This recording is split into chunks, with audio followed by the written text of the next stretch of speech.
I can't believe we're already in week 4 of the NFL season. It goes by fast every single year, but I have 5 bets that I'm absolutely in love with in week 4, including 2 tonight on Thursday Night Football. So let's look into the Thursday Night Football game with the Dallas Cowboys and the New York Giants. I know everybody is going to be betting on the Dallas Cowboys tonight at -5.5.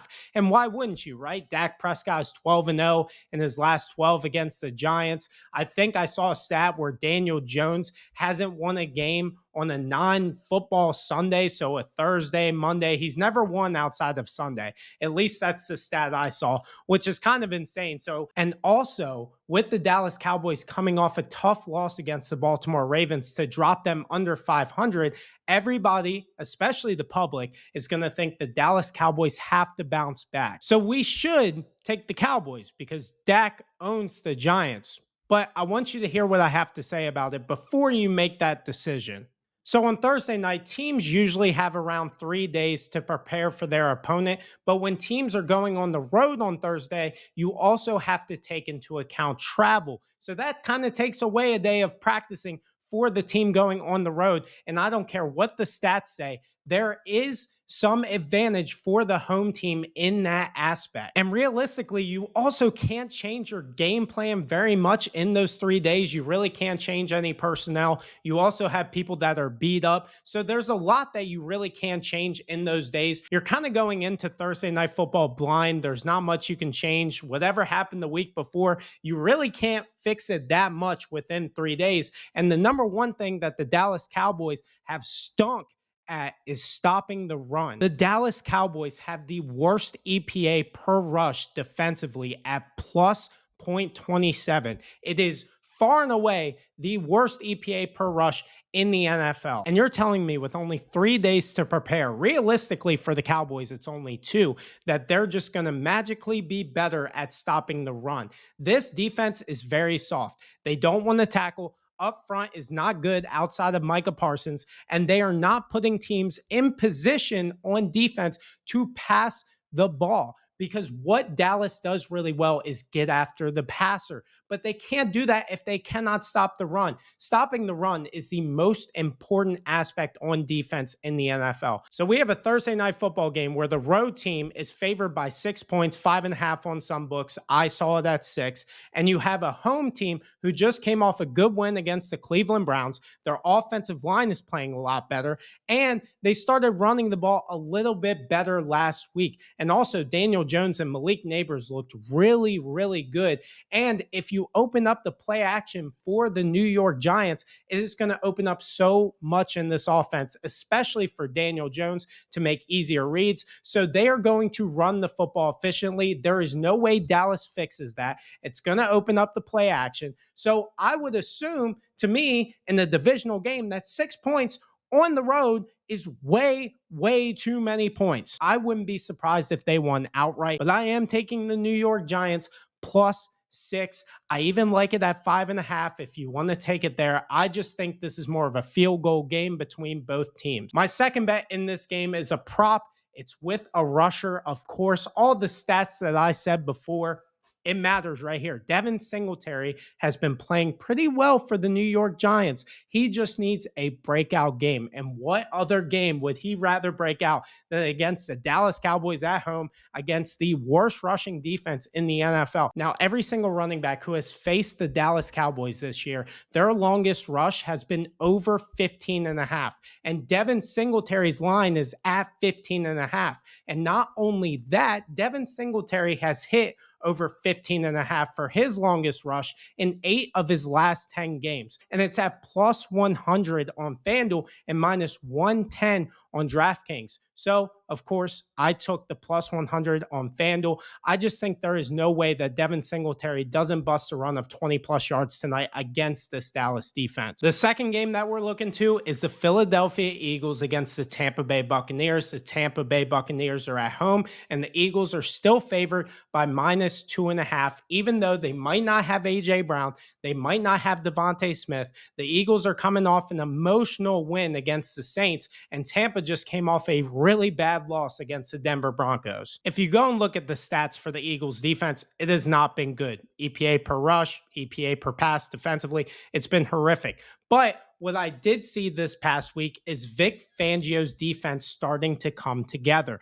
They were very, very good against the rush and the pass. Alvin Kamara only averaged 3.3 yards per attempt, even though the week before against the Dallas Cowboys, he had like 4 touchdowns, 6 yards per carry. So the Eagles really did a good job at stopping, in my opinion, the best weapon on this Saints offense. And then defensively, they kept Derek Carr to his lowest yardage yet at 143 yards and also made him turn the ball over. Now, on the other side of the football, Tampa Bay is the second worst defense against the run. They are the closest team to the Dallas Cowboys against the run on defense. And with Saquon Barkley playing the way that he's been playing, honestly, I don't really care if A.J. Brown or Devontae Smith are out.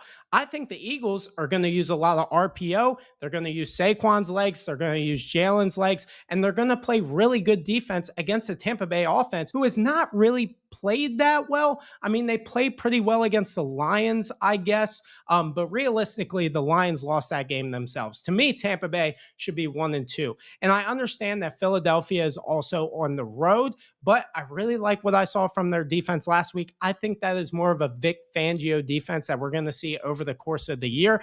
And they don't need to pass the ball a lot. Even last week without A.J. Brown, they got their tight ends involved. They got Dallas Goedert involved. He was their leading receiver last week. So I think they run the football efficiently, a lot of RPOs, a lot of quick game passing.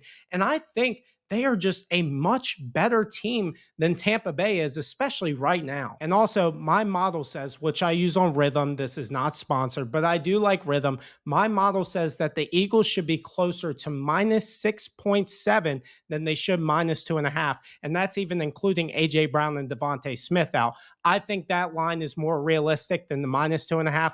I would not be surprised if this line moves to around 3.5 when it closes. So give me the Eagles minus 2.5 against the Tampa Bay Buccaneers. I think the Eagles are just a way more well-rounded team. They're playing better defensively, and they are really playing good offensively with Saquon Barkley and Jalen Hurts. Now let's move over to an ugly one that a lot of people are not going to like, and it's the Denver Broncos versus the New York Jets. Now, everybody loves the Jets now. I said before the year, I thought the Jets were going to have the best record in the AFC. I still believe that. I think this Jets team is very, very good. They're getting better offensively. They're playing really good defensively. This is what they were supposed to be last year. But let's be real about who the Jets have beaten. They beat the Titans, who are 0-3 as of right now, and they beat the Patriots, who had one decent win against the Bengals, but really played bad the last 2 weeks. And Denver is coming off a really good win against Tampa Bay. Their offense started rolling, and what Tampa is really bad at is stopping the run. The New York Jets are really good at stopping the pass, but they are really bad at stopping the run. They're ranked 22nd in the NFL in EPA per rush on defense. Everybody is going to be hopping on the Jets train because they're all going to think, oh, the Broncos just beat Tampa. Oh, the Jets are rolling right now. But the line is at 7.5. That is a lot of points for a very good Denver Broncos defense. Say whatever you want about the offense. It can be inconsistent, but this is the best defense, I'd argue, probably, that the Jets have played this season. The Broncos defense is ranked 5th in EPA per pass on defense and ranked 9th in EPA per rush on defense. I think 7.5 points is way too many points for the Jets going up against one of the best defenses in the NFL. I think the defense keeps them in this game. I love the Broncos plus 7.5. Also, this season in the NFL, when teams are favored by 5.5 or more points, the underdog is 12-2. The public is absolutely getting killed. And of course, the public is all over the Jets after their big Thursday night win against the Patriots. Now let's move on to my last bet of NFL Sunday. It's going to be the Commanders versus the Arizona Cardinals. How about Jaden Daniels? He played so dang good. That was probably the best rookie quarterback performance I've ever seen in my life. To keep this this simple. This is going to be a shootout. Both of these defenses are really, really bad. The Cardinals really only had one decent game defensively against the beat up Rams offensive line. But other than that, the Arizona Cardinals are really bad at getting pressure on the quarterback. And you saw what Jaden Daniels can do when he has time in the pocket. That Commanders offensive line is a million times better than it was last year. And against a Bengals defensive line that is a million times better than what Arizona has. And I don't think people saw how the Cardinals have been playing. They kind of see how Kyler Murray's been playing and they're like, oh, he's been fantastic. But the only good win, I wouldn't even count it a good win, is against a beat up Rams team. But for the Commanders, they're a better team to me. They have more quality wins. They beat the Cincinnati Bengals. They even beat the New York Giants without scoring a touchdown. I see the Commanders' offense keeping up with the Arizona Cardinals. I mean, Jaden Daniels in almost every single statistic is the second best quarterback in the NFL right now. And the Arizona Cardinals have one of the worst defenses, and so do the Commanders. I think this is just a shootout. I think this game is only decided by 3 or less points, and the Commanders are getting 3.5, and coming off a big win like that with more motivation, with Jaden Daniels getting more comfortable, the run game looked good, the pass game looked good. I think they're just a better team as of right now, and I trust them more than I do the Arizona Cardinals. And of course, my model, it says that the Commanders should probably be favored by 3.5. So that is a big time switch. I love the Commanders at plus 3.5, and I'm putting 1 unit on it. Now, before we go, I want to shout out our sponsor, SeatGeek. SeatGeek is a ticket app that takes the confusion out of buying tickets. They put a 0 to 10 score on each ticket to know if you're getting a good deal or a bad deal. If you see green, it means good. If you see red, it means bad. It's pretty simple to read. Plus, my viewers get $20 off their first ticket purchase with my code YAPMATT. That's YAPMATT, and you can also see it below here. Click the link in the description to download the SeatGeek app. Remember, code YAPMATT, YAPMATT. Click the link in the description and sign up and get $20 off your first purchase. Now, we will see you guys next week.